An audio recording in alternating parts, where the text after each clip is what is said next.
Ever had one of those days or maybe a week where I call them salmon days because it feels like no matter what you do, you're just constantly fighting, battling to swim upstream against the current. And that's this past week has definitely been one of those for me.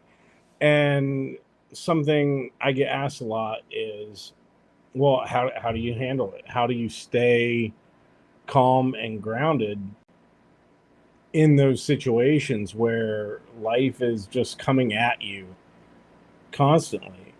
And for me, it's easy. That's self-hypnosis. Do self-hypnosis every day. And it's great. It reinforces the changes I've made. It helps me make new ones. Like, we're essentially peeling the onion back when we're making changes to our subconscious, when we're, improving ourselves in whatever way that might be, in moving towards achieving our goals. And self-hypnosis is a crucial part of that for me. And people will also go, well, what exactly is self-hypnosis? And I'm glad you asked, because I am going to tell you all about it. And this video today, we are going to give you the ultimate guide. So watch till the end and you will have all the tools you need to have your own self-hypnosis practice. I encourage you to do it daily, multiple times a day if you can. It doesn't have to be long. 15 minutes during the day, 15 minutes to half an hour is what I like during the day. And then at bedtime, do self-hypnosis then. And that's especially great if you have trouble sleeping. I don't have trouble sleeping, but I used to be the kind of person I could lay there for 20 minutes to an hour and not fall asleep. I don't even think about that anymore, because I'll just go into trance and I'm gone within 4 to 5 minutes. So the more you do this, the easier it becomes, the better you get at it. Self-hypnosis is a skill that you're learning like anything else. It's mental muscle memory, essentially. And I am going to show you everything you need to know to start doing this yourself, so you can guide yourself into trance, give yourself suggestions, and start working on those changes that you want in your life. And so let's dive in. What is self-hypnosis? Now, this usually comes up, okay, well, what's the difference between working with somebody like me that's a hypnotist and self-hypnosis? It's a different experience when a hypnotist is guiding you into trance versus you're doing everything yourself, right? I find it easier to take my conscious mind out of the equation when I'm working with a hypnotist. And even though I do self-hypnosis, yeah, you know what? We all have those things where it's like we might need a little extra help getting over that. And I will go to a hypnotist. And I consider it like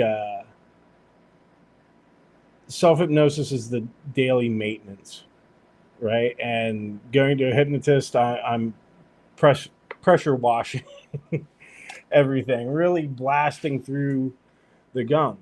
So that's the difference. But like with self-hypnosis, then you don't have to go to a hypnotist for that heavy duty cleaning as much as you would otherwise, because you're not allowing the dirt and the gunk to build up.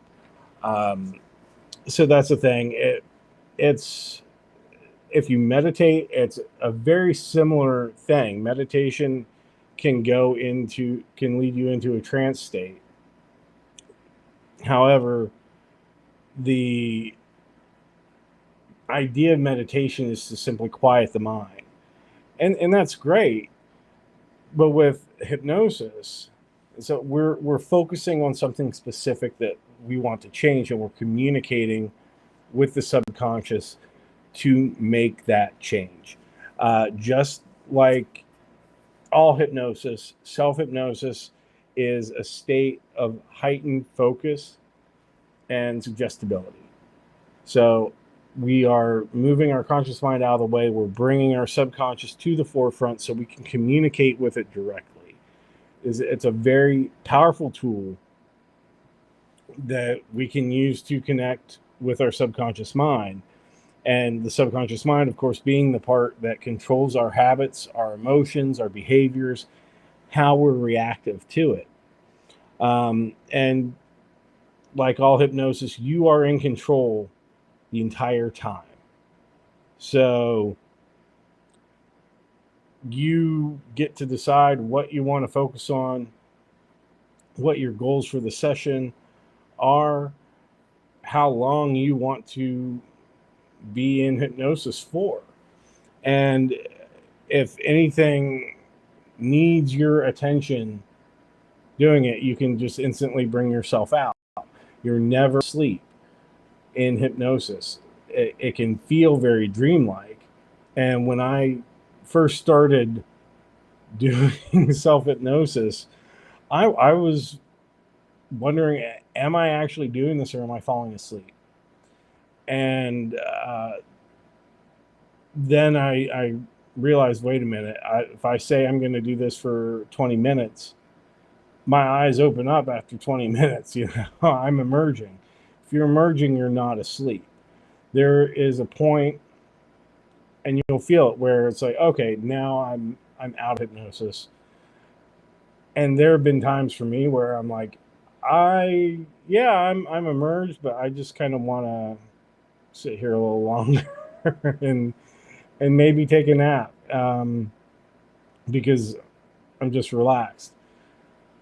But I wasn't like knocking myself out.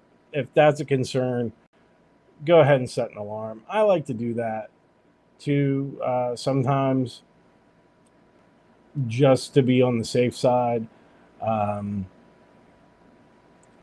I like it, and that's just how I roll. So you can set an alarm, but the thing is, like, you will emerge from hypnosis before then. So that is one of the things. Why should you do this daily is another thing. I'm going to tell you why. Doing self-hypnosis on a daily basis, on a regular basis, it helps you build self-awareness. It will help you reduce stress, keep your stress levels down. Of course, you're going to experience stress as you go through your day, as you go through your week. I mean, I had a lot of stress this week, but it doesn't affect me the same way because I'm managing it, I'm reducing it, I'm letting it go with my self-hypnosis practice. And so I just feel better overall, all the time. It can help you improve your focus on tasks, on those things that you want to get done. Motivation is a big thing, but I use it as a centering tool, especially if there's a lot of things that I want to work on. If I have like 3 different projects vying for my attention and they're all sort of equally important, I will go into self-hypnosis, relax, reduce the stress of, all of that, and allow my subconscious to guide me towards which one needs my immediate attention more often. And then I'm feeling good about the choice that I make. I'd be working on this. What's in front of me? I'm doing this now. This is happening now. So it's great for that, helping us achieve our goals and building confidence, all of that stuff. When it comes to goal achievement, self-hypnosis is incredibly important. And it's a little more of, I use an advanced technique, releasing, that changed how I was doing self-hypnosis, how I did that. And that's part of my resolute goal setting program, and how to bring all of that together, self-hypnosis, a daily practice with achieving goals and manifesting. These are other techniques today. This is just the basics that will still help you on the way to your goals. So, but I want you to learn how to do self-hypnosis before you start worrying about all of that stuff, what it's like just building up that practice, having a feel for it. And again, why do this every day? Because just like any skill, if you've never done it before, it's going to seem difficult. But the more you practice, the more you do it, the better you're going to get, the easier it becomes, the faster you'll be able to go into trance, the more you're going to notice those positive changes that you want coming into reality. It will help you build mental resilience. It will give you more control over your mind. So you will realize that you are not your thoughts, you are not your emotions. These are simply things communicating to you what's going on. You get to choose how you react to them, if you're going to be reactive or if you're going to be proactive, instead of letting them control you. That is, I think, a huge benefit of doing self-hypnosis daily. Achieving specific goals, like I said, it really helps with that. And the more you do it, the more natural it becomes, and the more quickly you start to notice those changes. It's having a tool that you can pull out whenever you need in order to regain control over yourself when you feel like everything is just kind of spinning around you. Be centered, be grounded. Self-hypnosis helps you do that so you can weather whatever storm's happening in the world around you. Any situation. So it's just important to learn. It is like learning to swim. Don't expect to be perfect the first time. Maybe you are. Excellent. That's good. Everybody will go at their own pace with this.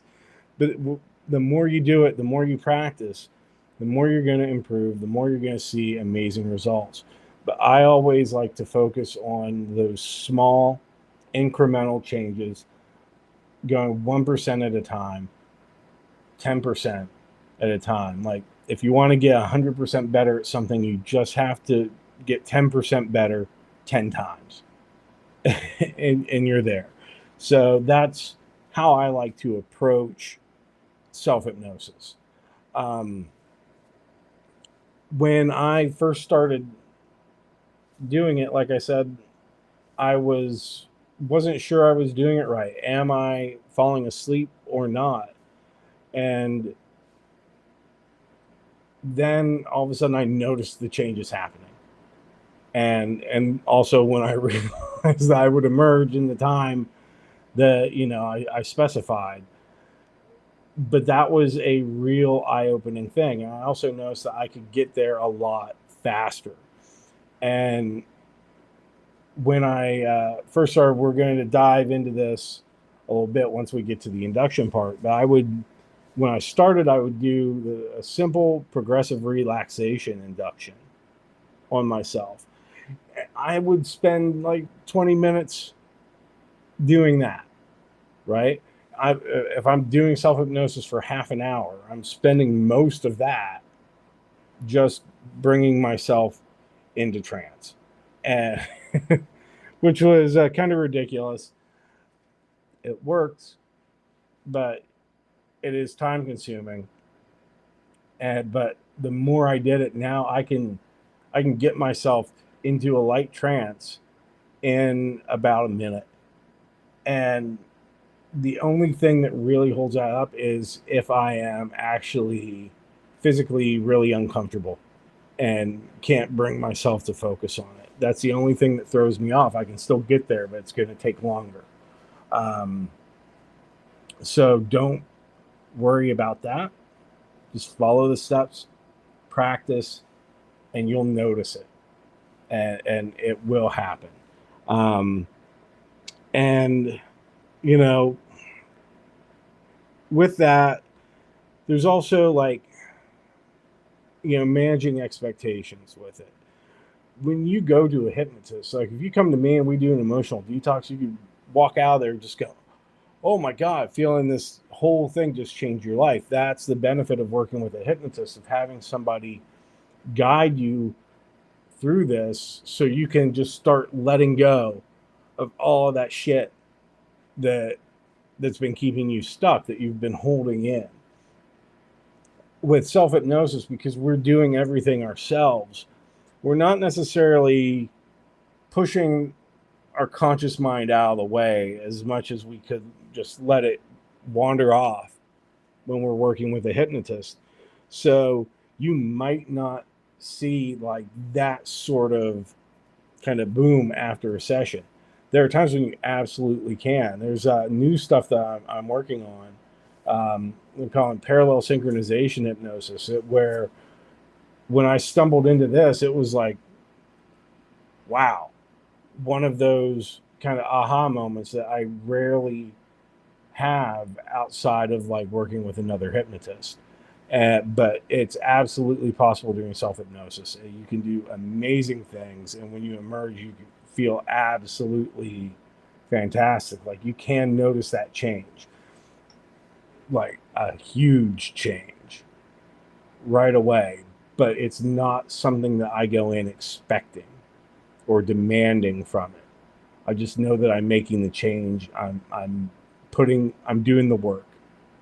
I'm putting in the reps, basically, and building that up. That's how I like to approach it versus, like I said, the power washing technique of working with a hypnotist.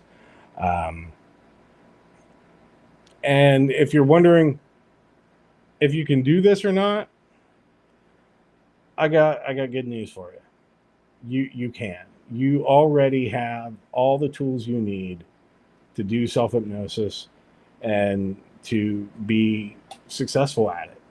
You go into trance several times a day without even realizing it. So if you're focusing on a book or listening to a song or watching TV and everything just sort of drifts away out of the peripheral vision and you're just focused on whatever's in front of you, staring out the window, daydreaming, right? That's hypnosis. So it's something that you already do. It's something that you can do already. What I'm going to teach you today is how to take this ability that we all have and channel it, how to use those tools to get the changes that you really need, that you really want, more importantly. And like I said, the more you practice it, the more natural it becomes. And the faster you'll be able to go into hypnosis, the shorter the sessions you'll need to do. Like if you're starting off doing the progressive relaxation, give yourself more time for that. Like I said, I'm jumping ahead a little bit there because we're not to the induction part yet. But if you're doing that, give yourself time for it. Then as you get better at it and you anchor an induction, which I will also talk about, you'll be able to get there super fast and you won't have to spend as much time doing it. I still like to do, personally, between 15 minutes and half an hour.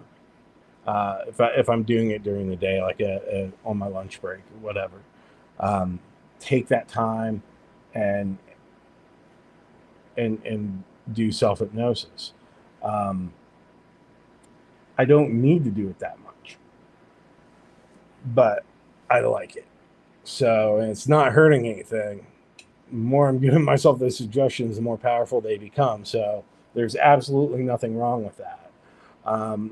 Unless you are doing it at bedtime, though, I think, like 40 minutes to an hour really is about the max.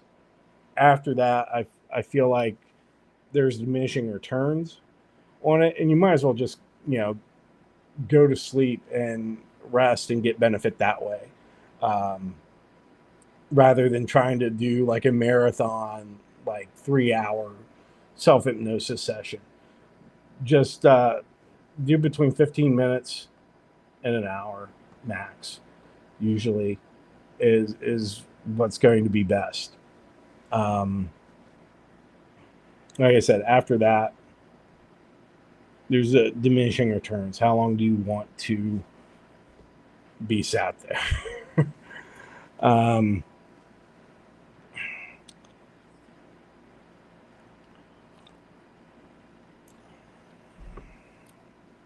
Yeah, it's, you have all the tools already. It's just like learning to ride a bike, and you are in control. So what we're doing is really goal oriented.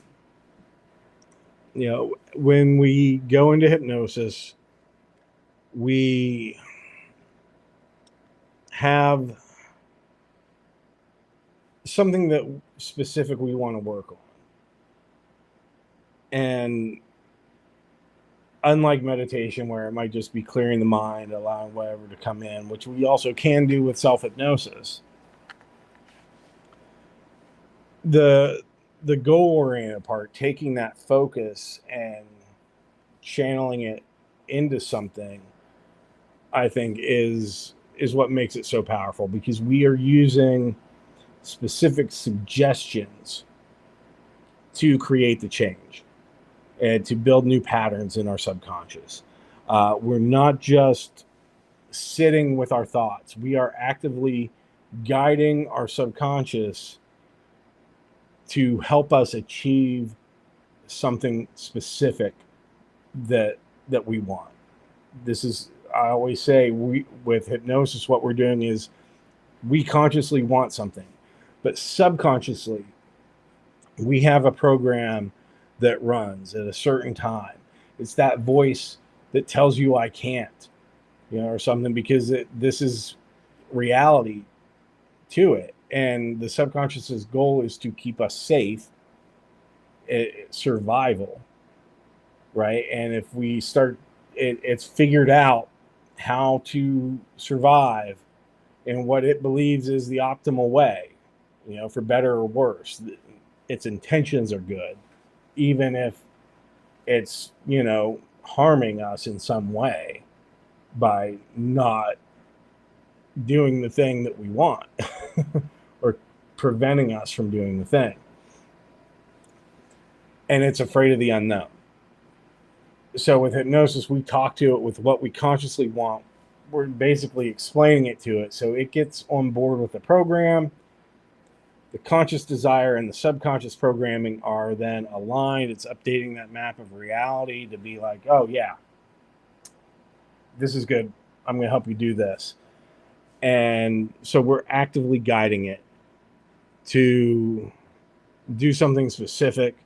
And that could be anything from like letting go of stress, of building confidence, breaking habits, creating new habits, focusing any of that. Self-hypnosis, hypnosis in general, is about taking a direct role in creating the changes that we want to make. So, now before we dive in to how to do this, I want to give you a quick overview with the steps involved in self-hypnosis, so you know exactly what to expect as we go through each part of this. The first step, as some might say the most important step, is setting the intention. And this is where you decide what you're going to work on, how long your self-hypnosis session is going to be, all of that stuff. When will you emerge? So that's step number one. Before you do anything else, you're going to set the intention, also known as adopting a hypnotic mindset. I like saying the intention better for that. Step two, the induction. This is where you are going to go into the hypnotic state. Boom. Easy enough, right? Step three, deepening the trance. So once we are in hypnosis, we're going to deepen that state to ensure that our subconscious mind is fully engaged. With self-hypnosis, I consider it more of a stabilization rather than deepening traditionally, because as much as we talk about deepening a trance and, go deeper, that's the thing. Hypnotists, we always like to go deeper, which is why you're getting such a long and involved video about how to do self-hypnosis today. Hypnotists always go deeper. But we don't need to be in a really deep trance in order to make changes. And really, like, once you have hypnosis, even in a light trance, like, you have hypnosis. How deep you are, it doesn't really matter at that point. What matters is actually getting the hypnosis. So this part, I call it deepening. I do think of it more as a stabilization, though, versus traditional deepening. Then, once we have that, all right, we are in trance. We've deepened it. Now we give ourselves suggestions. So that's the next part. These are the suggestions we are giving our subconscious mind to help us achieve our goals. Simple enough, right? And then finally, emerging from trance. That is when we come out of hypnosis, return to full waking awareness, while carrying all the benefits of the session with us out into the world. So those are the steps of self-hypnosis that I'm going to tell you all about today. Everything that you've ever wanted to know and have been afraid to ask will all be there. My intention is to have this be the ultimate guide to self-hypnosis for you, so you will know exactly how to do it. You'll never need any other guide to do self-hypnosis. You have everything that you need to do it all yourself.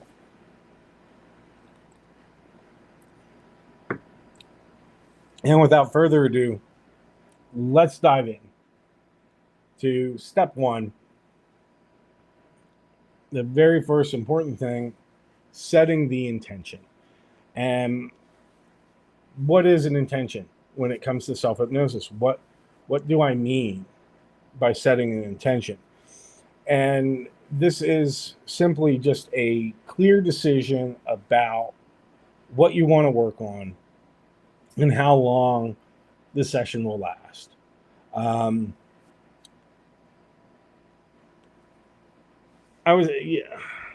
it's a mental guide that directs your subconscious mind towards a specific goal.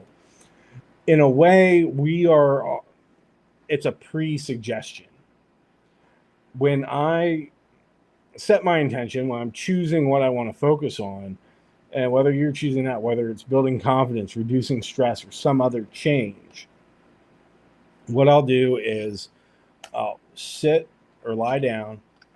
I'll get into that comfortable position, arms, legs, feet uncrossed. If you are worried about falling asleep during this, sit up. Don't lay down. Find a comfortable chair to sit in. If you are laying down, whatever, set an alarm just in case. Why not? Better safe than sorry. I don't want you yelling at me. Well, I laid down and I went into trance and then I fell asleep. But I always get into the position I'm going to be in. My feet flat on the floor or up if I'm in a recliner. But I'm not crossing my arms. I'm having those flat to the side. I'm not crossing my legs. I'm not crossing my feet. Everything is uncrossed, flat as possible. And then I'll just tell myself, okay, I am now going to enter hypnosis for however long. I'm going to enter hypnosis for 20 minutes, and I will improve my confidence. And then I will emerge after 20 minutes feeling energized, refreshed. Give yourself some positive suggestions about how you will feel when you emerge from hypnosis. That's part of the intention, but it's also a suggestion. So, pre-suggestion in a way where you're setting this up. And this is, in a way, I consider setting the intention to be more important than the suggestion phase itself, because the intention is the foundation of the session. It is going to set the stage for everything that follows.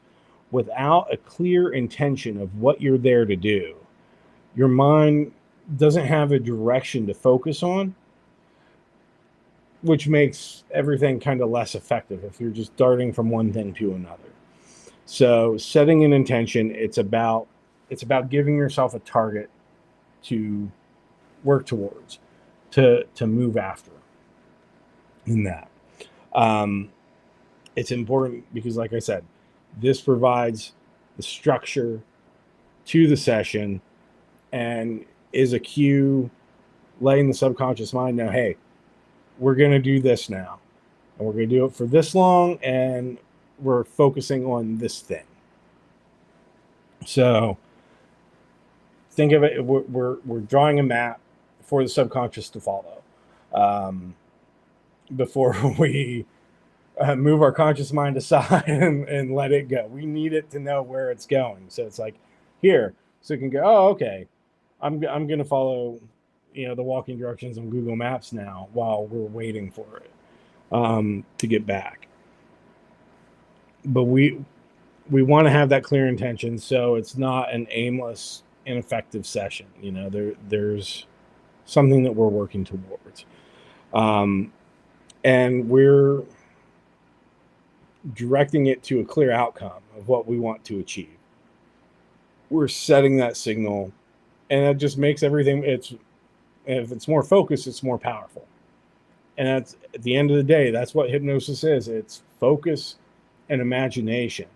So the more focused we can get our goal, the more powerful of an impact it's going to have. So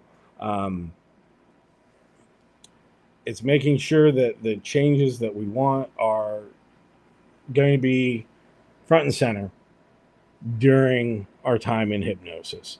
So again, to set an effective intention, choose a specific goal that you want to work on and a specific time frame. So I will enter hypnosis for 20 minutes to work on feeling calm and confident in any situation.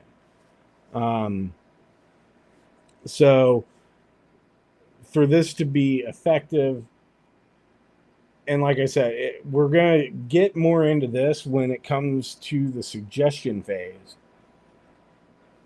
But the way I do view it is that the intention is like the first suggestion that we're giving ourselves.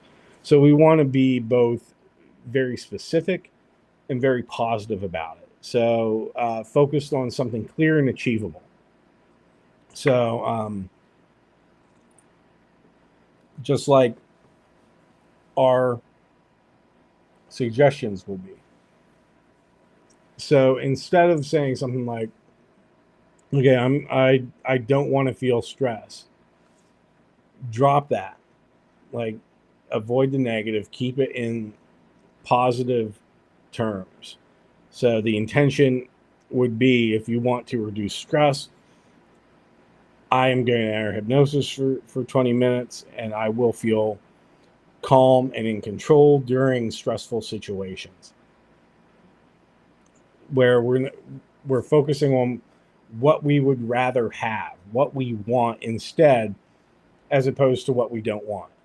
Like, our subconscious mind, for as powerful as it is like a little child. So it will take everything that we send to it literally, and it tries to give us more of that. So we want to move towards the things that we want as opposed to what we don't want. We're using that like, okay, I will feel calm and control in any stressful situation, grounded and in control in what any stressful situations. We're sending that message of what we want versus I don't want to feel stress. Well, it's going to just give us more at that point. It doesn't understand don't. It drops the contraction. And it thinks, oh, well, if you want to focus on this thing, if you want to get rid of it, right? I don't want this. So I'm going to toss it away. What your subconscious hears is that you want to toss it away. So it thinks that you want more of it. So it'll find ways to give you more stress, more worries, more. So you always have this big pile of shit to start tossing away. Whereas if you say, I want to feel calm, grounded, and confident in stressful situations, it's, oh, okay, it gives you more of that. So that's an important thing to remember. That is also going to be very important when we get to the suggestion part, but just as important for the intention. Like I said, also deciding how long you'll be in hypnosis is important because this is giving structure to the session. I will enter hypnosis for the next 20 minutes to improve feeling calm and confident in stressful situations. The clearer, more specific you get with your intention, the easier it's going to be for your subconscious to work with it.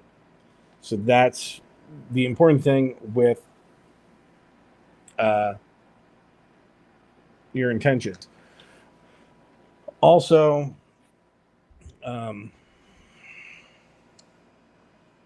when I also say, and then I will emerge feeling energized, feeling refreshed, positive things. Throw that in there. Why not?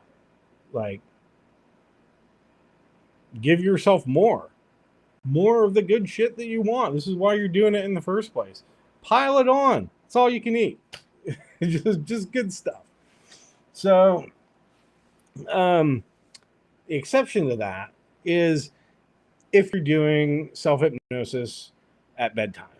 So if you're doing it before sleep, so like, okay, set an intention to drift off into sleep and wake up at a specific time,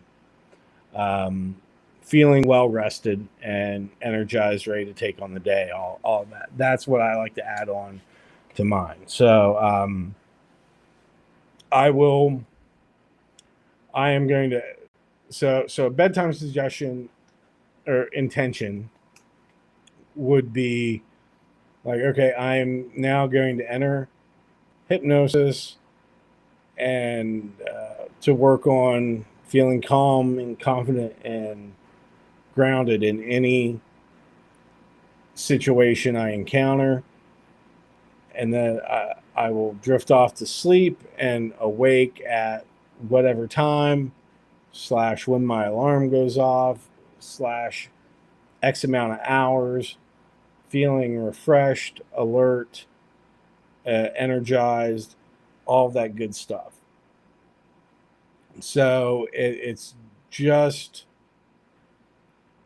not just setting the intention for the work that you want to do in hypnosis, but also for how you want to drift into sleep and how you want to wake up.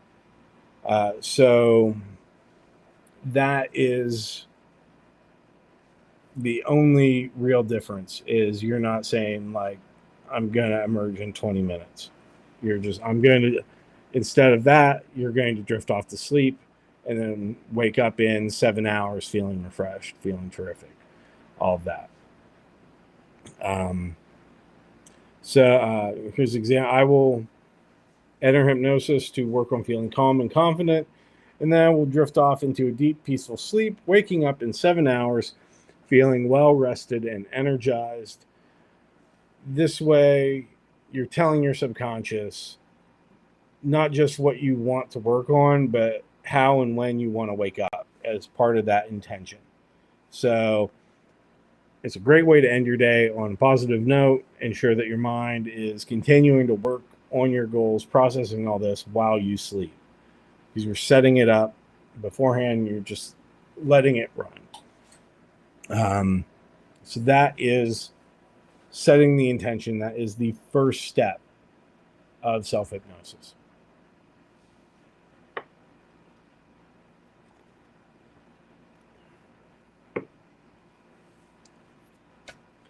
Step 2, the induction. You have set your intention. Great. Now you are ready to guide yourself into hypnosis, narrowing your focus. Relax your body and your mind. Now, hypnosis is not relaxation. Relaxation is a byproduct. But we can also use relaxation as a gateway into hypnosis. So, but the induction itself is simply the method that you use to guide yourself into a hypnotic state. It's focusing your mind so your subconscious is becoming more receptive to the suggestions that you are giving to it. It's a transition from your normal waking state into a state where you've chosen to focus on this and work on this specific thing. And the goal of an induction is to get you there, to help you enter that hypnotic state and make that shift. Without it, consciously, if we think about things, we're just trying to push it in. But we have the critical faculty in there that's a comparing mechanism. It's checking the map and it's throwing it out. We can burn willpower and energy and try to brute force it into the subconscious, but that doesn't work. Eventually we get tired. Eventually, like, we fall off of that. It's better to just go into hypnosis so we can talk directly to the subconscious. And the induction is our way in to talk to it, and get them to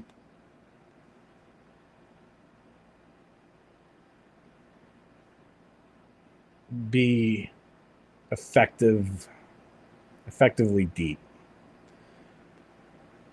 Now, even with hypnotists, especially when starting out, like the induction is something that always gets overcomplicated with people. And the thing is, inductions don't need to be complex. They really don't. Hypnosis is focus, imagination, and expectation. Inductions are largely bullshit. They're theatrics at the end of the day. If you see a hypnotist grab somebody, grabbing your hand and go sleep, and then somebody's going down, you don't have to do that to get hypnosis. There are so many other ways to do it. I mean, I'm gonna teach you a way to just sit there and take yourself into hypnosis. You're not grabbing your arm or doing any of that. You don't need to. It ain't rocket science. It's, like I said, it's something that you all have the ability to do. Every one of us has the ability to do this. We just need to learn how to use the tools that we already have. People always make inductions more complicated than they need to be, really. I found that some of the simplest techniques are the most effective. Just imagining something and bringing it into reality to get hypnosis. So you don't need to do anything fancy. There's not a lot of complex rituals or anything you need to do. Just do what feels right for you. And once you've been doing this for a while, you're going to find that you've anchored yourself to certain things, and you can use those anchors to quickly go into hypnosis. And so, like I said before, when I first started doing self-hypnosis, I was doing a progressive relaxation technique. And this involves relaxing the body step by step, allowing time for the mind to follow along and enter into a more focused state. As you focus on that relaxation, you're starting from like your foot, your toe, you're putting all of your focus on that and imagining what it would be like to start relaxing that, and imagining that relaxation going up your leg, relaxing every muscle and fiber in your body,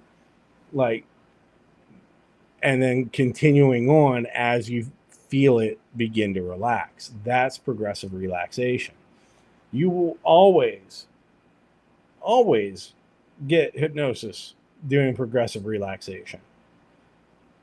It's not the fastest thing in the world, though. You easily spend 20 minutes doing that, especially if you are incredibly stressed out or anxious. It's going to be a lot harder to kind of focus in on that and remember what relaxation is like, as you narrow in on that and pushing out whatever anxious thoughts and feeling that in your body. So I'm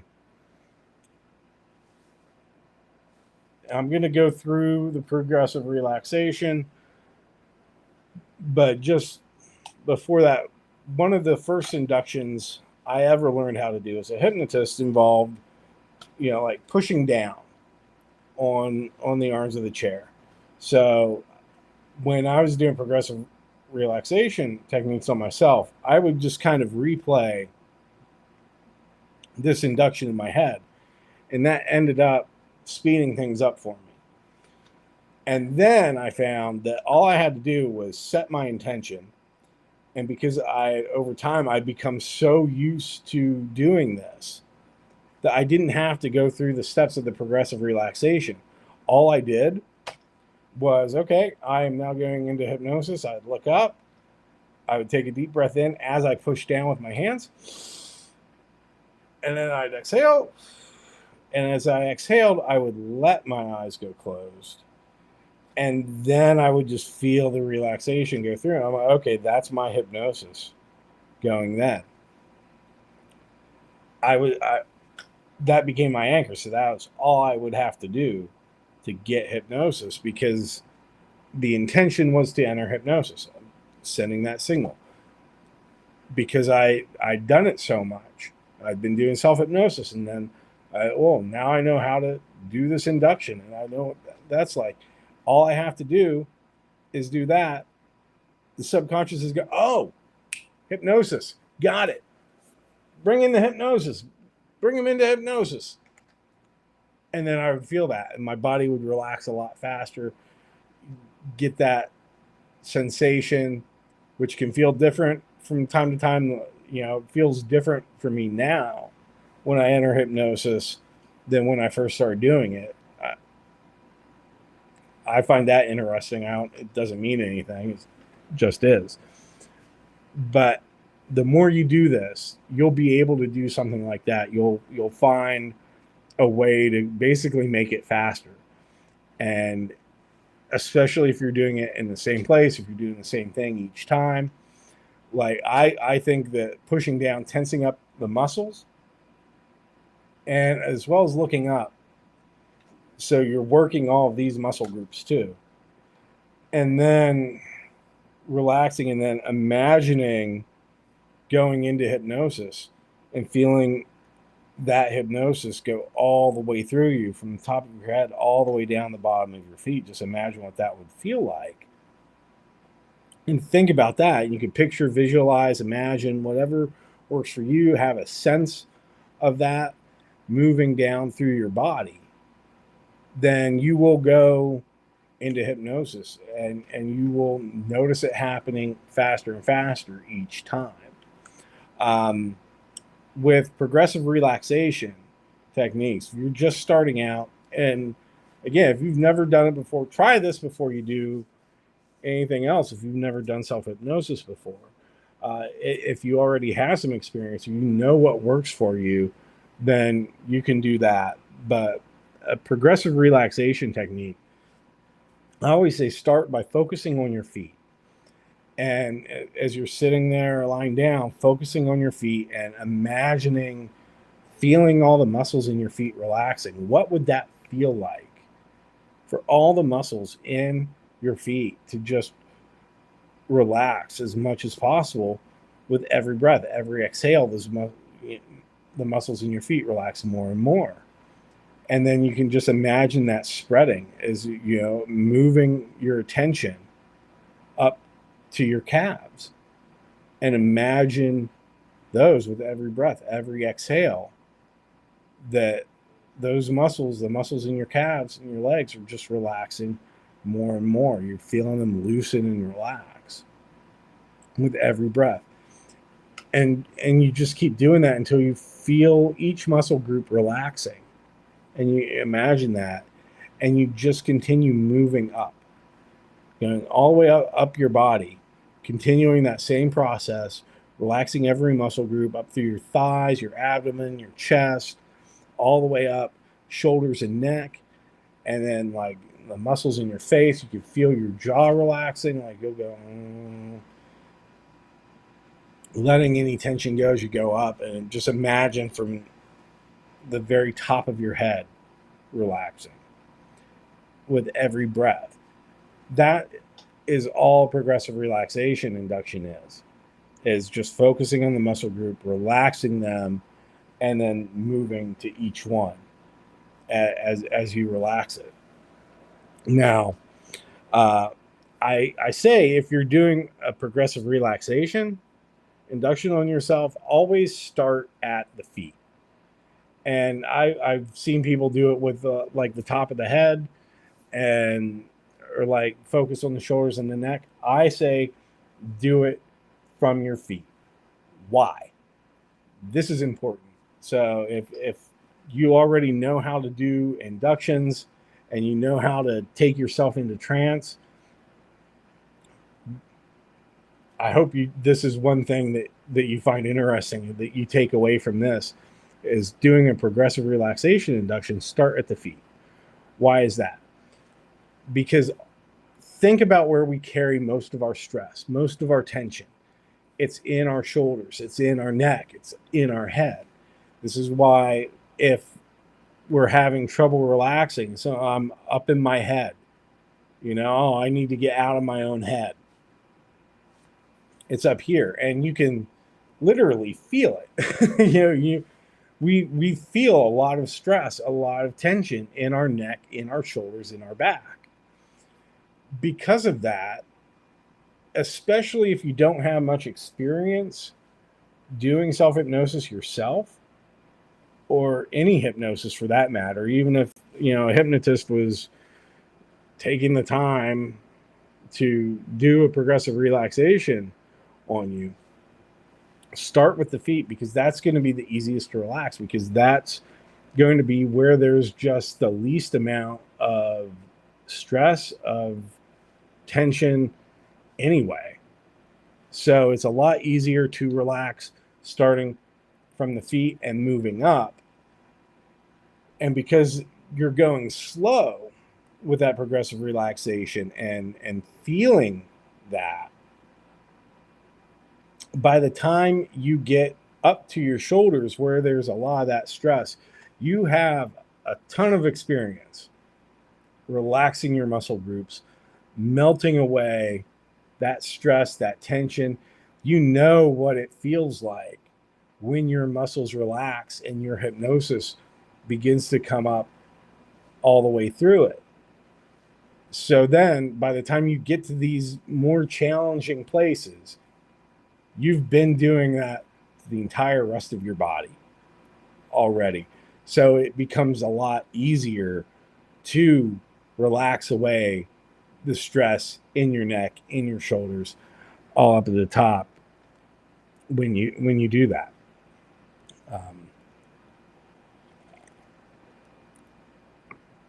Now, another thing that you can do, and this is something I enjoy doing myself, is I'll elicit hypnotic phenomena as I'm doing this. And what do you mean by hypnotic phenomena? Well, I glue my eyes shut, basically, as I do that, and you can do that. So if you close your eyes and you focus on them, and again, we're focusing on all the muscles in and around our eyes, and just imagine what it would feel like to relax all the muscles in and around our eyes until they're so heavy and they're so relaxed that they just won't open. It's like they become locked down, glued down, stuck down tight, locked down, glued down, stuck down tight. And as all of those muscles relax, you can just imagine the stickiest, gluiest substance you can possibly imagine just going all over those eyes, making them heavy and heavy, relaxing all the muscles in and around them even more until they're so heavy and they're so relaxed that they just won't open. And when you're sure that all those muscles in and around those eyes are so heavy and they're so relaxed that they just won't work, you can go ahead and try to open those eyes and find that they're locked down, glued down, stuck down tight. And so you can see, as I'm looking up, trying to open those eyes, they're locked down, glued down, stuck down tight. And then I'll just stop relaxing, stop trying to open them, relax. And as I just send that relaxation all the way through me, just allowing my hypnosis to come up even more, coming up, all the way through. And then you're there.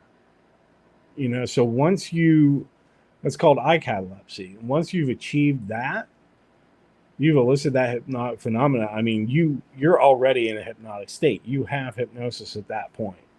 But yeah, it's just gently close your eyes. Tell yourself that your eyelids are becoming so relaxed, so heavy that it's impossible to open them. I look up,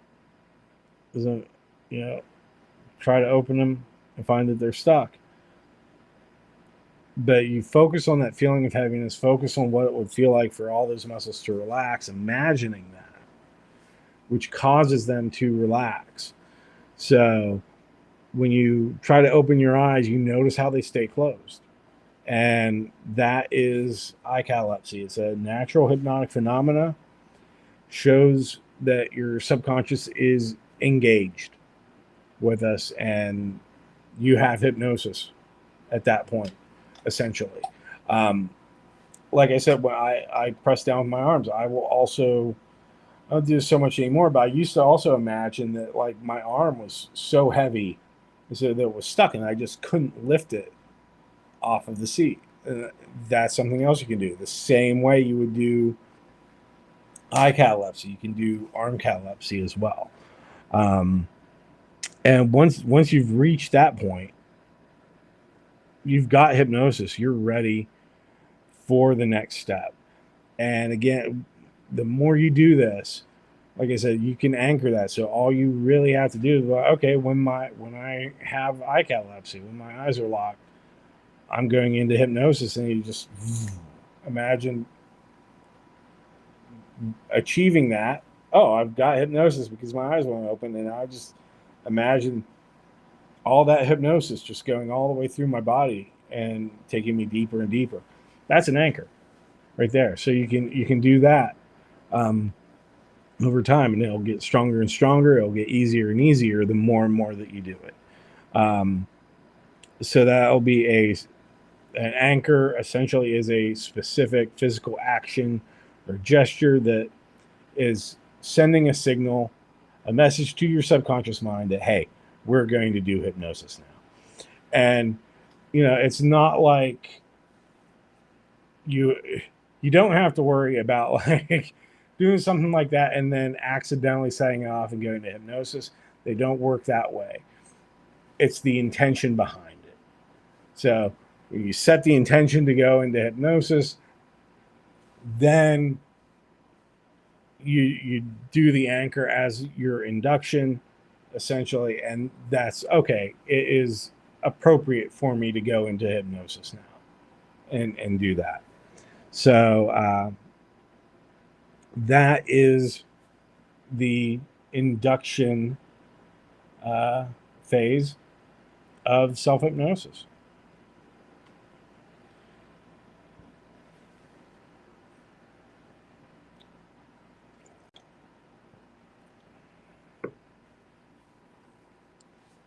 So the next step is deepening the trance, or you can look at it as stabilizing the trance.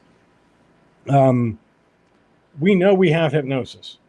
Now we've elicited hypnotic phenomena, or if you didn't do that, but you've relaxed everything, you're basically there. You have hypnosis.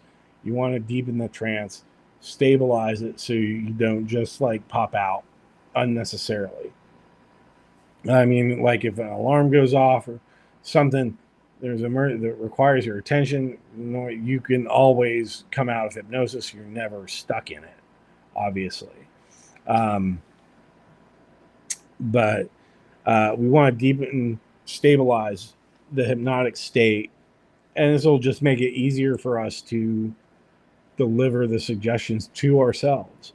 So, and now deepening isn't about going deeper into hypnosis just for the sake of it. It's just stabilizing, like formalizing, really, like the state that we're already in. I mean, depth doesn't really matter when it comes to making changes. You'll have people like, of course, it feels really good to be in a super deep trance, but you only need a light trance in order to do self-work. the depth of trance has no impact whatsoever on the effectiveness of the suggestions. So that is important to remember when doing this. The depth of trance does not matter. But, let's stabilize it, make ourselves feel a little good when we're doing self-hypnosis anyway. And it also reinforces the idea that we are in hypnosis to the subconscious, that this is what we want to do, this is what we're focused on. So the goal is to strengthen that focus with deepening, making sure that the subconscious is with us, that connection is staying, steady and strong. If we just laid down the foundation with setting the intention and then putting the induction on that, the deepener is solidifying that foundation that we've created. Because you're already in hypnosis, and this is just going to make it easier to maintain the connection with the subconscious. Keeping the lines of communication open, blah, blah, blah, all of that good stuff. But yeah, it's definitely a misconception that the deeper you go, the more effective it will be. The depth of trance has absolutely no bearing on the effectiveness of your hypnotic suggestions. Most changes happen in light to moderate trance states. But what we're going for is stability and not depth. Making sure that our mind is focused and receptive to the suggestions that we give it. So it's like, if we've already opened that door, we're going to open it a little wider, making sure that everything can get through that we want. Now, there's a lot of different ways you can deepen the trance. Once you've done the induction part, you can picture, visualize, or imagine yourself going down a staircase, counting from 10 down to 1. If you want, you can even open your eyes and then close your eyes. So it's a method called eye fractionation that I like to use with my clients, but you can do it yourself. So it's like, okay, I just achieved eye catalepsy. I'm sending that feeling of relaxation down, and now I deepen the trance because I'm just gonna and why not? Like, I can open my eyes, look up, and then close my eyes, and look down. I can open my eyes and close my eyes, and do that 3 times, basically, for eye fractionation. A really good way to do it, and what I like to do is counting backwards from 100. Or you can recite the alphabet backwards if you want. A lot of people like that because it'll get confusing faster, which will get you there in a way. I prefer counting backwards. And then, but either way, you allow the letters or the numbers to fade as you go backwards. And now this is the thing. Nobody really explained to me what that was like. And part of that is, letting our subconscious do it, because it is different for everybody. We'll have different experiences of that. Whereas, like, some people will absolutely just forget it. And for me, I'm like, well, it's still there, but like it takes some more work to get it. If I'm trying to fade a letter or a number, I could get it. I don't necessarily feel like saying it, but it's not like I've completely forgotten it. And that's essentially the same thing. So I tend to be very analytical when it comes to this stuff. So when I learn how to do that, I'm like, okay, am I doing this right? Because it's I could say it if I really wanted to, but it wasn't gone. It was that point where that just having that question about it meant that I was right where I needed to be. So that is kind of fading the number. Now with self-hypnosis, what I do is I will count backwards from 100, going very slowly, right? So okay, 100, 99, 98. Now I'm saying it to myself. I'm not speaking out loud when I'm doing self-hypnosis, but I'm going slow.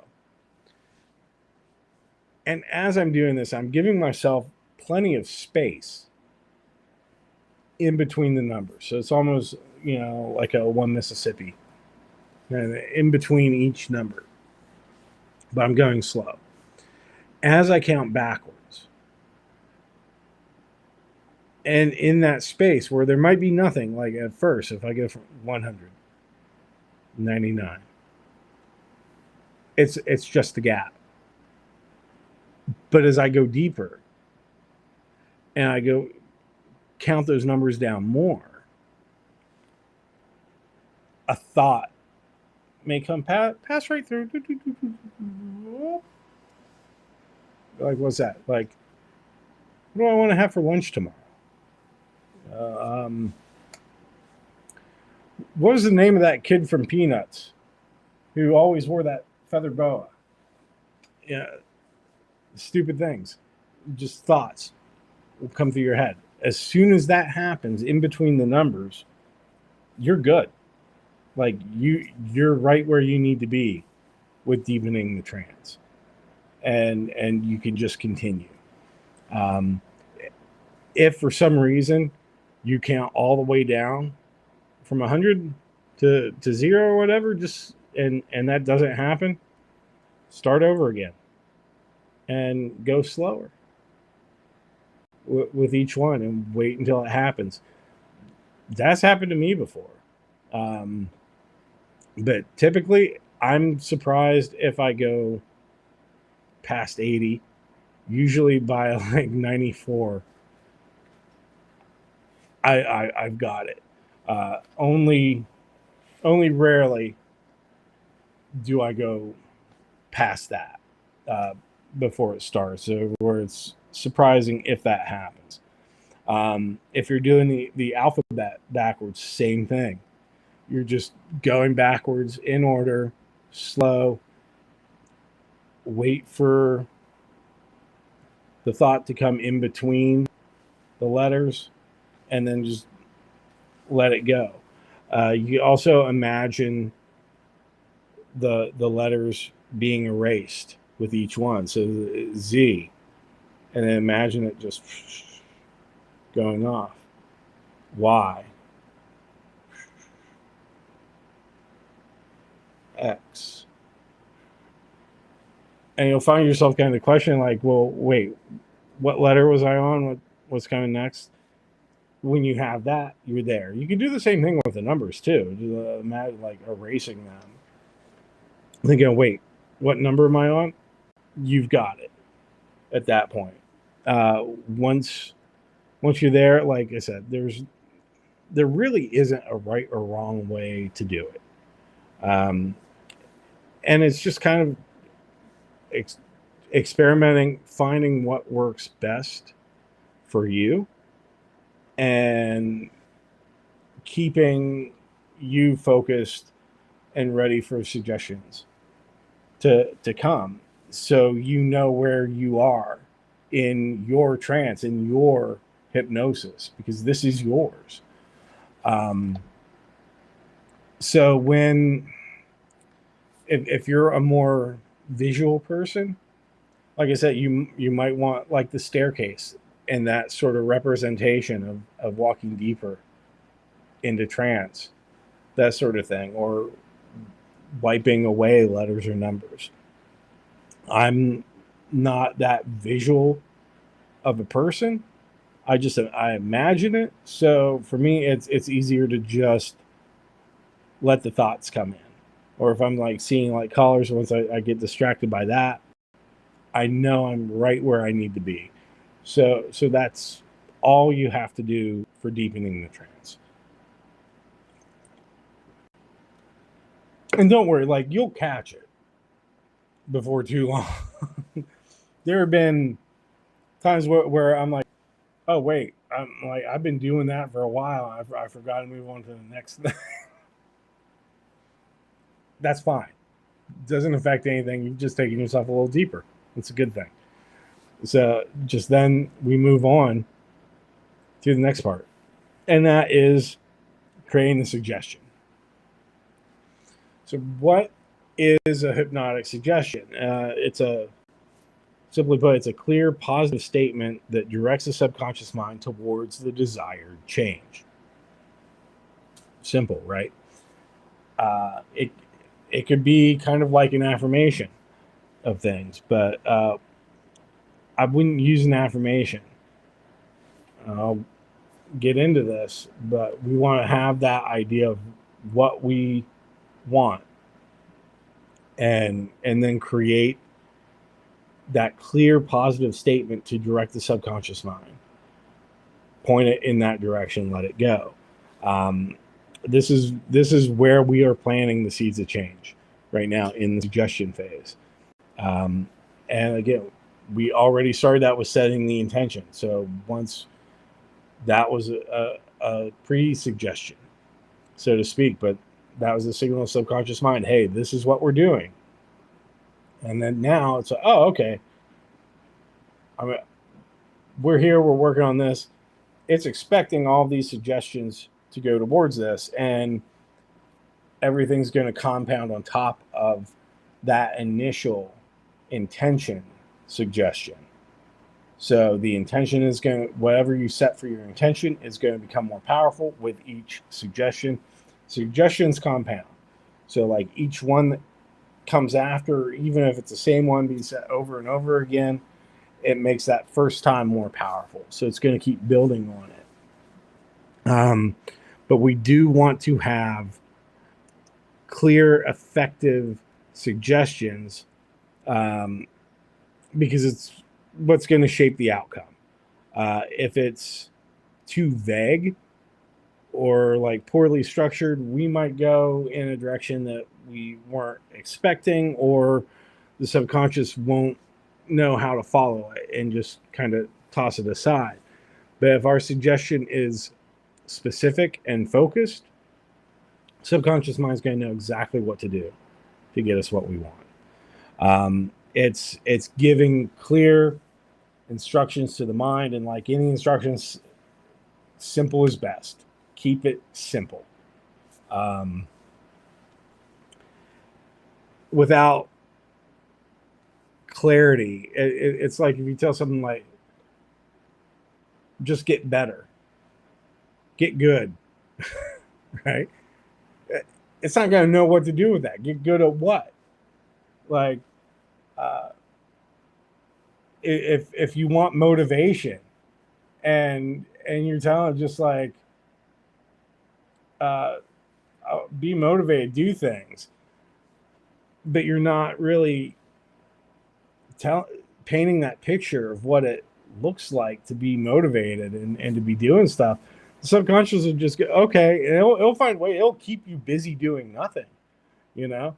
So we really want to have that clarity, have that simple, easy to follow instructions for the subconscious. Again, it as powerful as it is very much like a child. It needs simple instructions. It likes that best.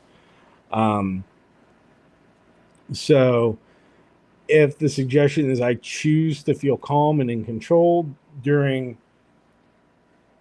work meetings, your subconscious has a specific outcome to work towards. It has a clear reference scenario to work with. Well, okay, in a meeting, be calm, be all this. Boom. Right? That's how it knows to work with that. Because we are giving it a specific outcome to work towards. Now,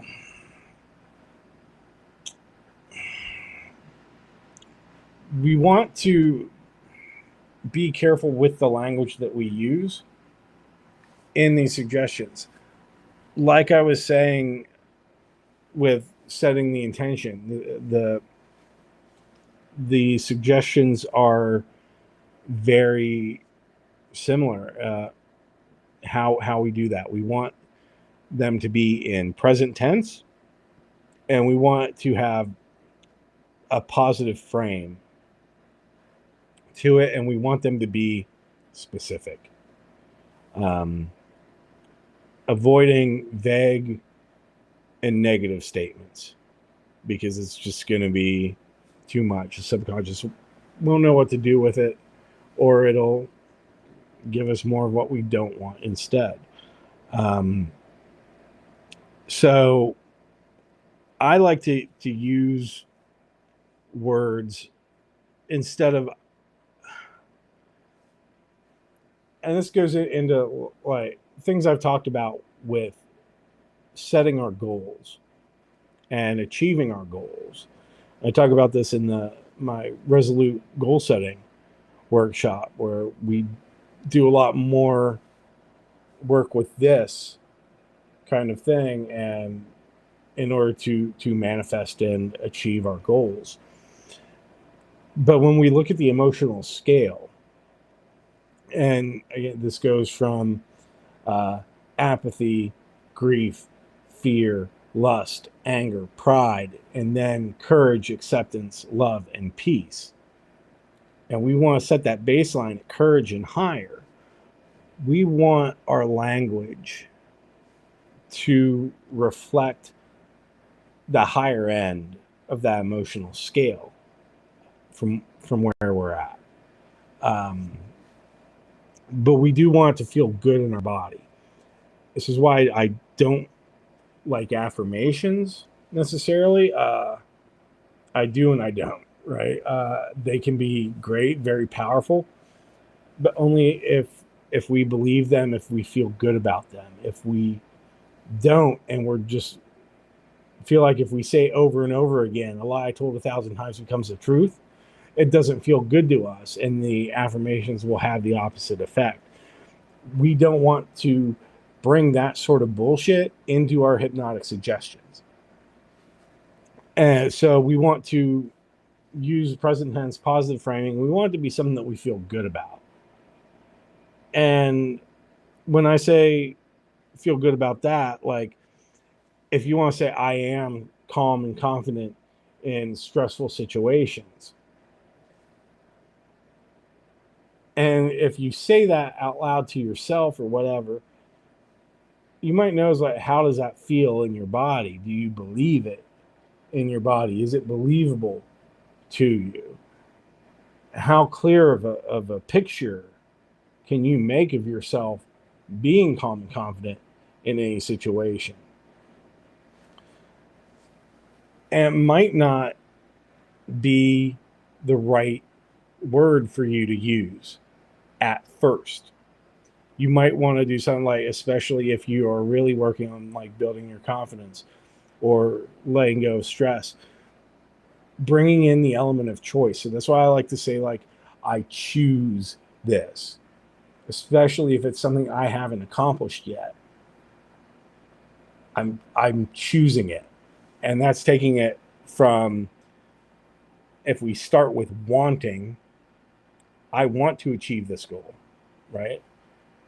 Well, then we're going to let go of that wanting. We're not going to want anymore. I am choosing to move in this direction towards this thing. So I like to say I choose to start my suggestions when I'm giving them to me in self-hypnosis, because immediately that it's coming in a place of courage and choosing it, it's empowering, and it typically feels good. So you can experiment with that, but as long as these are positive. And when I started doing self-hypnosis, I didn't know shit about the emotional scale. I didn't know anything about that, and it still worked great for me. So you don't have to worry too much about it. I know that's a little more advanced things, but just something to be aware of when you are writing your suggestions. But if it's something that you want, using that sort of positive language, I choose, and making sure that it feels good.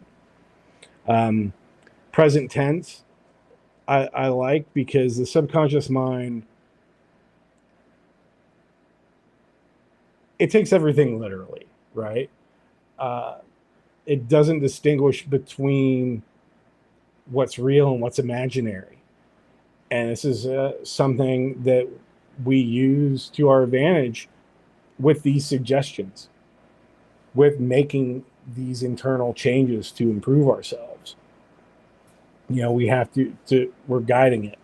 Essentially, we're channeling that power that it has to imagine a different way of being and then making it real. It also doesn't have a temporal sense. And by that, it doesn't distinguish between the past, present, future. To it, everything is happening in the now. So if we are thinking about something from the past that makes us sad, it's giving us the sad feeling now in the present. It thinks, oh, you're accessing that, you must want that, so here it is, boom. If we are with anxiety, that's projecting into the future. We don't know what's going to happen, but we're worried about a million fucking things that aren't going to happen. It's going to go, oh, you want to feel that? Okay, well, I'll give that to you in the now. So like, we're not anxious out there in the future. We're anxious in the present. And the subconscious works in the present. To it, everything is in the now.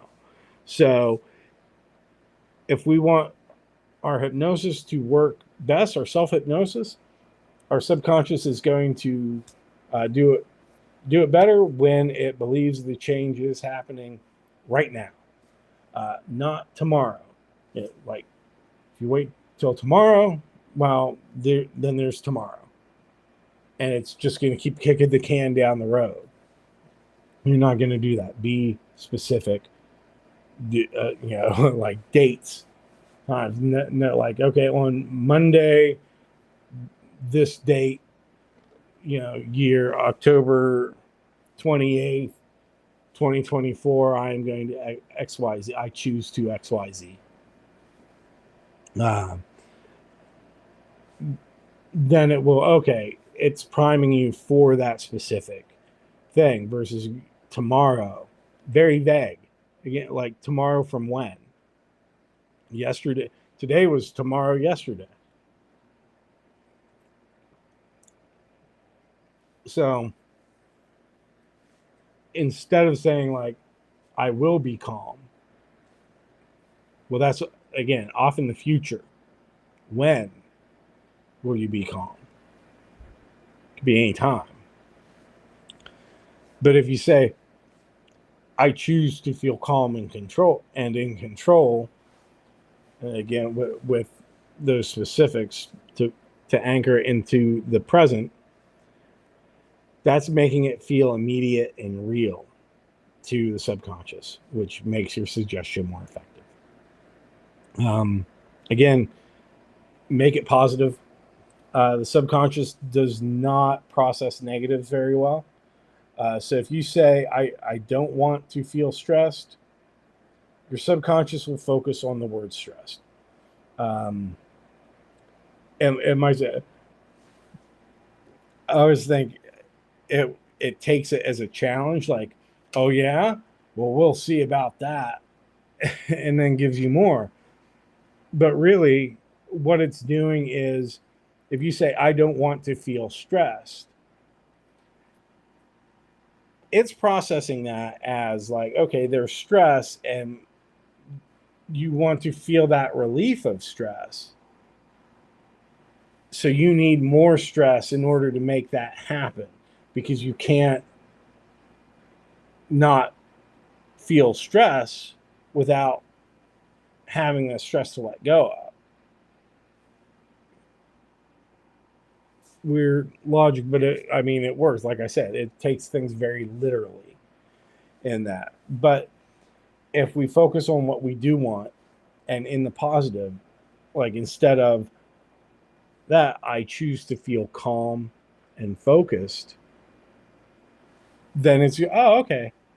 It's going to give us calm and focus. And it's instead of worry and stress, because it thinks that the thing that we want to do is to just enjoy not wanting it. Right? It's probably a better way for me to say that, but that's what we're working with right now. So, and again, keep it simple, keep it specific. A clear, direct statement is going to be more powerful. To the subconscious, avoid vague or complicated phrases. Instead of, I want to be more confident.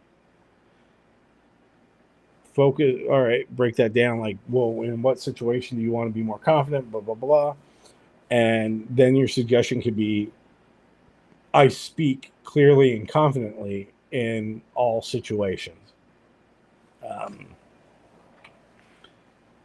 That's simple. That's positive. That's present. Subconscious gets that and goes, oh, okay, boom. And then as you keep repeating that suggestion, going out and testing it and building that confidence, then you feel it more. So these are going to help your subconscious mind understand what you want to accomplish and act on the changes that you want to make. Again, the clearer, the more specific, and the more positive our suggestion is, the more effective it's going to be, especially if it feels good in our body. Making that choice of what we work towards, if we feel good about it, subconscious is going to be more inclined to help us get more of that. And again, that's why we want to focus on those emotions of courage, acceptance, love, and peace the most. That's where flow state happens. Those feel good. Move up that scale. That can create a more powerful charge, because those are empowering emotions. And that's going to resonate pretty deeply with your subconscious. So instead of avoiding fear, of avoiding anxiety, you're going to create a suggestion like, I choose to feel confident and grounded in every situation. I choose to feel courage in situations that I used to find stressful. Because we want to frame the suggestion around a positive, higher level emotional state. Focusing on what we want, feeling calm, feeling confident, feeling secure, feeling courageous, rather than what we want to avoid. And that's going to help move that baseline up the scale, lifting that state to a higher level, and that supports continued emotional growth, continual progress, continued self-improvement. So that is how I recommend you craft a suggestion for self-hypnosis. I'll give you another few examples. For public speaking, for instance, I choose to feel calm and in control when speaking in front of others. I embrace new challenges with confidence and curiosity. I allow myself to let go of old habits, be more specific than old habits. Just an example.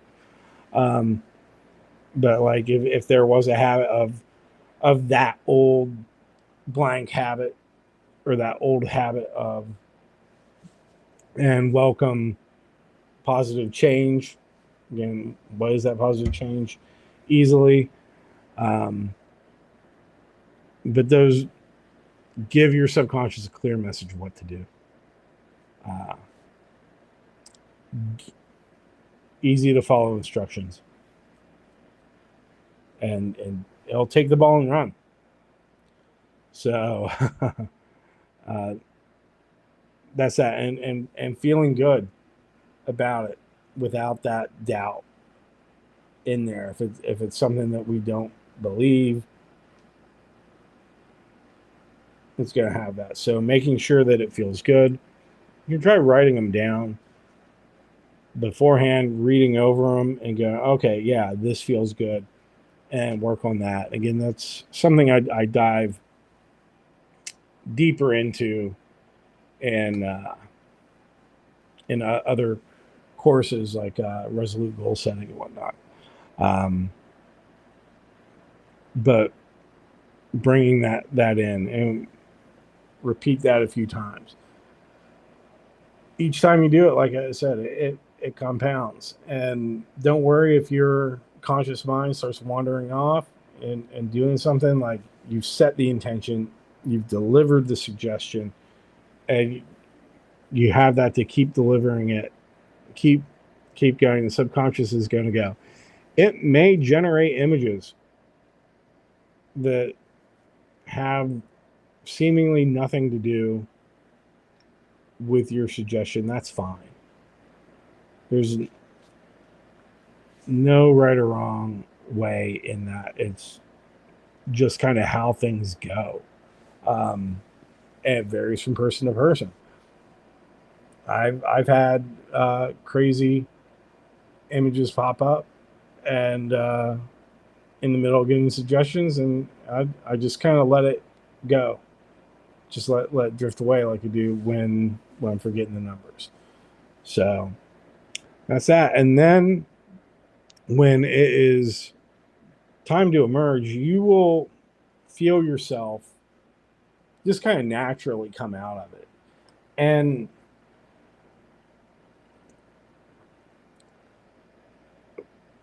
it's kind of hard to explain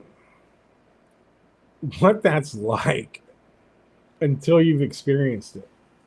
And for me, I my eyes will typically just open, or I'll just do something where, okay, I feel it kind of recede and I'm back, and then I can just open my eyes and get on with my day.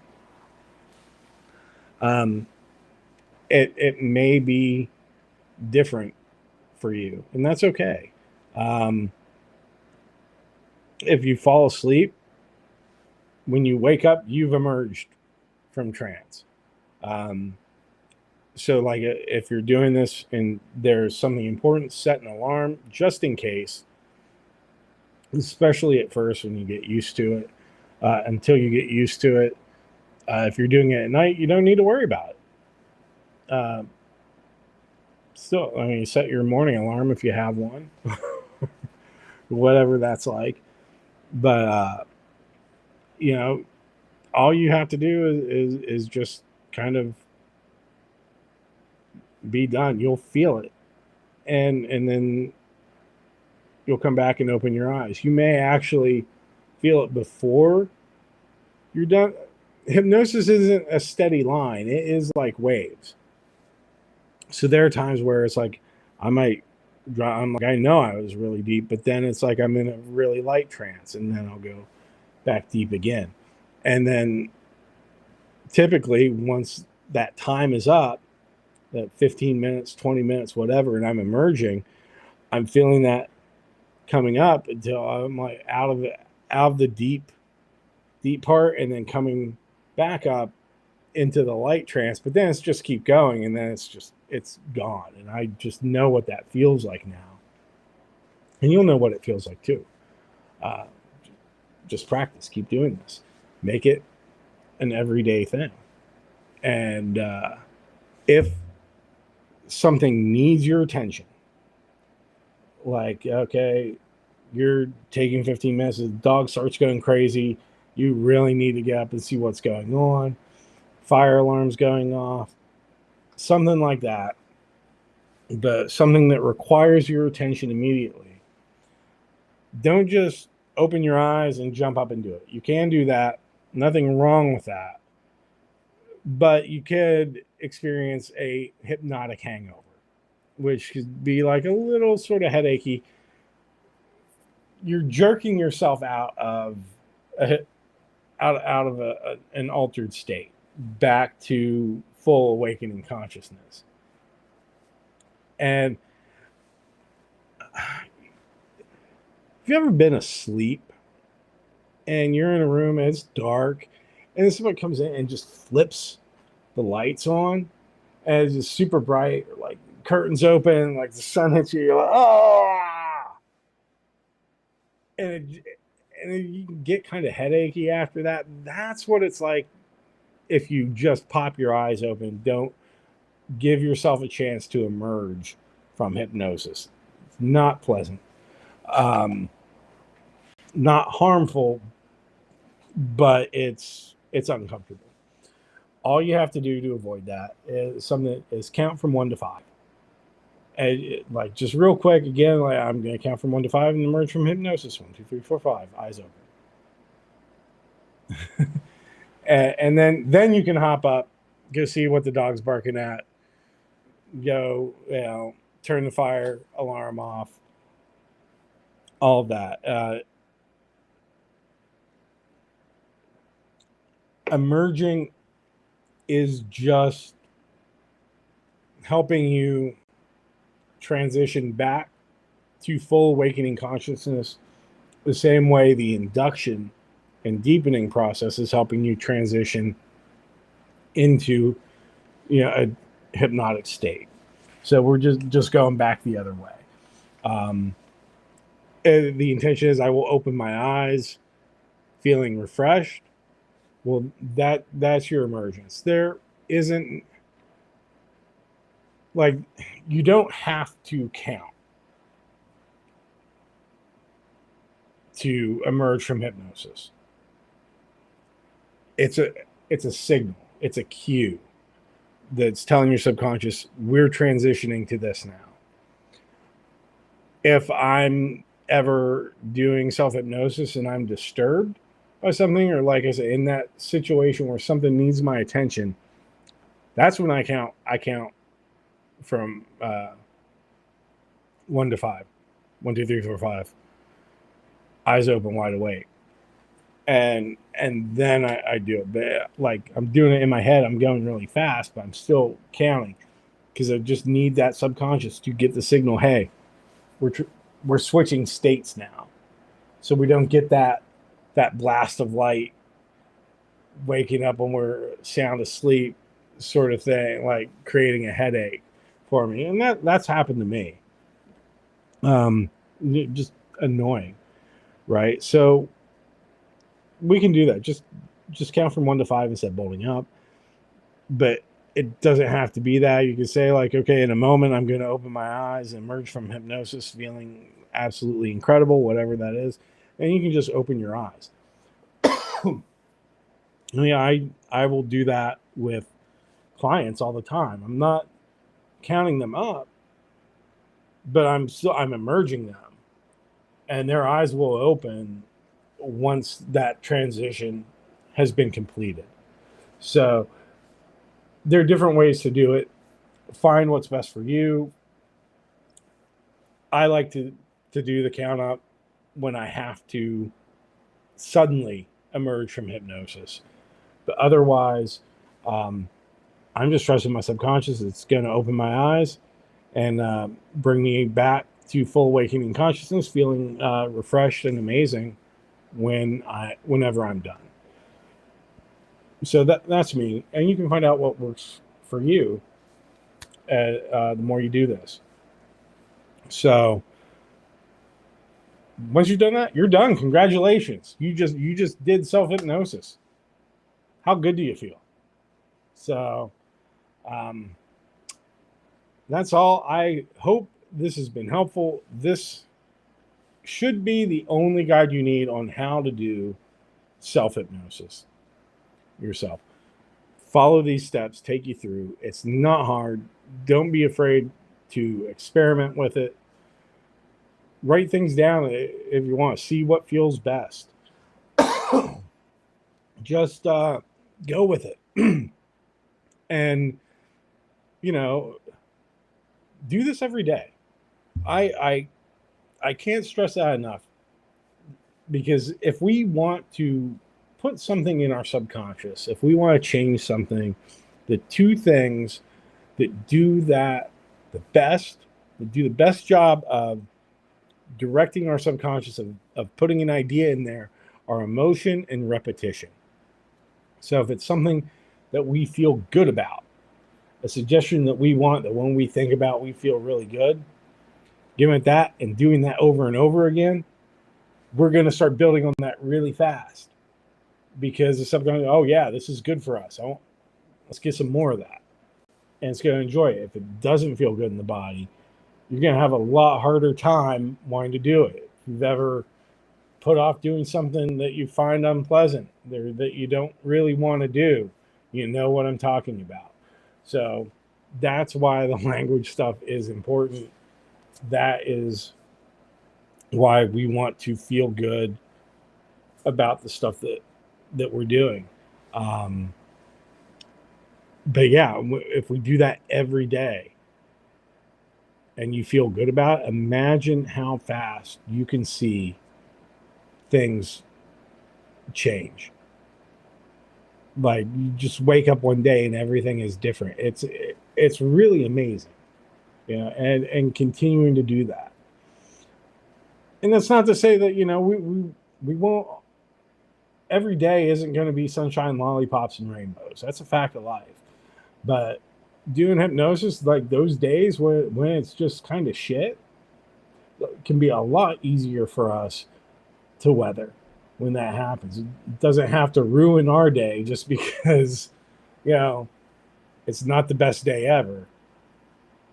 We're still good, regardless of whatever life throws at us, because that's out of our control. But we always get to control what's in here, and nobody can take that away from you. So you are in control. If it's inside of you, you can control it.